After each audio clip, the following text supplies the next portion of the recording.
आज black and white में सबसे पहले बात करेंगे मिडिल ईस्ट के उस युद्ध की जिसमें अब अमेरिका की एंट्री तय लग रही है।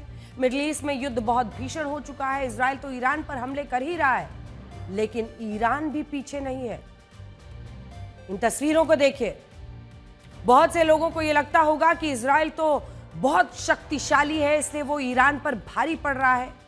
ये बात सही है, लेकिन हमले में ईरान क्या कर रहा है वो भी आपको आज देखना चाहिए। ईरान की मिसाइलें इजराइल में भारी तबाही मचा रही हैं, और ये तस्वीरें क्यों जरूरी है देखना, क्योंकि इसका अर्थ यह है कि फिर इजराइल जबरदस्त तरीके से वापसी हमला करेगा।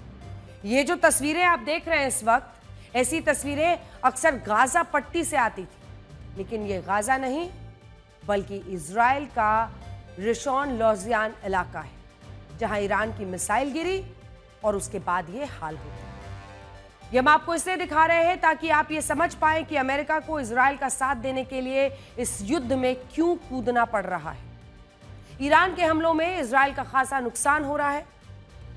वैसे तो इजराइल के पास दुनिया का सबसे बेहतरीन एयर डिफेंस सिस्टम मौजूद है, लेकिन ईरान की मिसाइलें काफी ताकतवर हैं और सारे हमलों को नाकाम करना इस वक्त इजराइल के डिफेंस सिस्टम के लिए मुमकिन नहीं हो पा रहा है। इसीलिए यह माना जा रहा है कि इस युद्ध में अब इजराइल को अमेरिका की मदद की जरूरत पड़ रही है। हालांकि नुकसान ईरान को भी भारी हो रहा है। ये ईरान के सरकारी टीवी के दफ्तर की तस्वीरें हैं, जहां इजराइल ने सीधी स्ट्राइक की है। देखिए कैसे एक रिपोर्टर यहां पर बाहर से रिपोर्टिंग कर रहा है, पीछे से पूरा ईरान का सरकारी टीवी चैनल चल रहा है।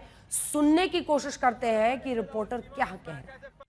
तो क्या कुछ हो रहा था आपने देखा। ईरान और इजराइल ने सोमवार की रात और मंगलवार की सुबह भी एक दूसरे पर हमले किए हैं।